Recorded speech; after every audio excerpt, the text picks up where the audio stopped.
Brothers and sisters, hindi magiging palasak na kasabihan, ang kasabihang life is short o ang buhay ay maikli lang kung wala yung katotohanan. Marami nang nakapagpatunay niyan. Unfortunately, maraming nakapagpatunay niyan. Baka nga nauso yung kasabihang yan dahil ang mga nakapagpatunay niyan ay yung mga taong may napagsisihan. Kasi madalas, na-embrace lang natin ang katotohanan ito kapag may mga chance na tayong pinalampas na mahalaga na hindi na maibabalik pa. Kapag may mga namatay na mga mahal sa buhay na mahalaga. Kapag tayo mismo ay mamamatay na. So bakit tayo maghihintay na matuto sa sarili nating kamalian kung ngayon pa lang ay pwede na tayong matuto sa pagkakamali ng iba? Kasi kung hihintayin pa nating matuto tayo sa pagkakamali natin, makababawas pa yun lalo ng oras natin, ng panahon natin sa mundong ito. Mahirap maghabol, mahirap bumawi. So as early as now, matuto na tayo sa kanilang kamalian. Tandaan po natin ang kamatayan ay nagsisimula hindi lamang kapag tayo totally nategi na.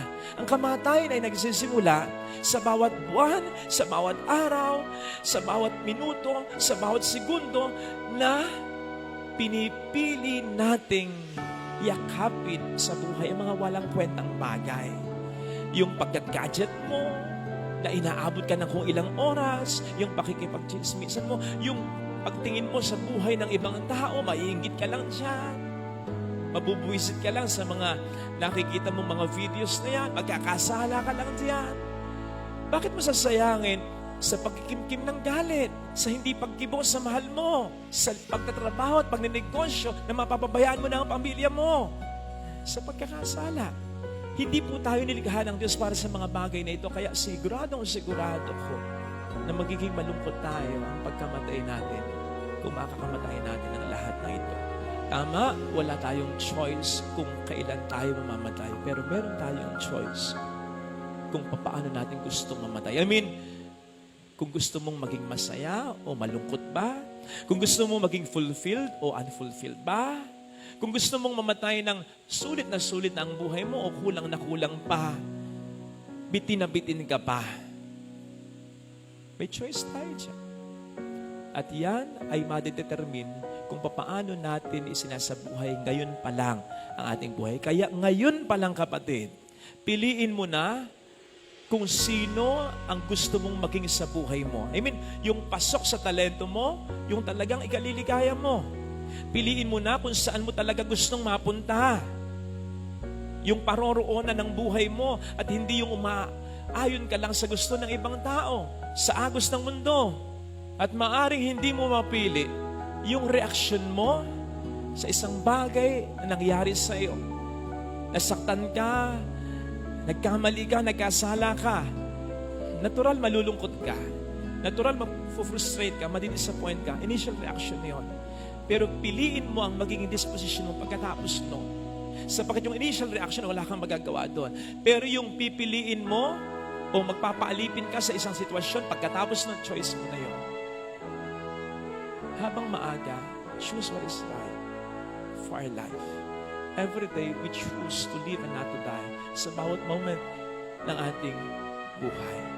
Maging panalangin naman natin araw-araw, pagkagising sa umaga, bago matulog, yung naging panalangin in David, Psalm 90 verse 12, Lord, teach me to number the days of my life so I may gain wisdom of heart. Literal na pag-asalin, Panginoon, tulungan mo ko na mabilang yung mga natitira pang years o panahon sa buhay ko para maging marunong ako sa buhay na ito. Kasi coming from that literal na pag-asalin, kung titingnan talaga natin, chinay ko kanina yung survey from 2019, ang sabi doon, ang life expectancy ng bawat Pilipino, lalaki, nasa 65, babae, 75. Akalain mo lang naman, haba yan. Pero isipin mo, ilang taon kang mag-aaral.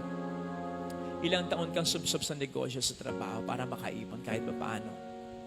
Ilang taon din yung araw-araw Focus ka sa trabaho mo, bilang ina, bilang ama, sa pamilyang lalaba ka, etc. Lahat. So, isipin po natin, kung babawasan pa ito ng pagka-gadget natin, kung babawasan pa ito ng pagtatanim ng galit natin, kung babawasan pa ito ng pagkakasala natin, kung babawasan pa ito ng mga walang kwentang bagay sa buhay natin, ilan na lang ang matitira dyan. Yun na lang talaga. Kaya sana, bawat minuto, isulit na. Let us live each moment of our life as if it is our last. Para maging ibang disposisyon natin, para ang buhay natin ay isulit natin.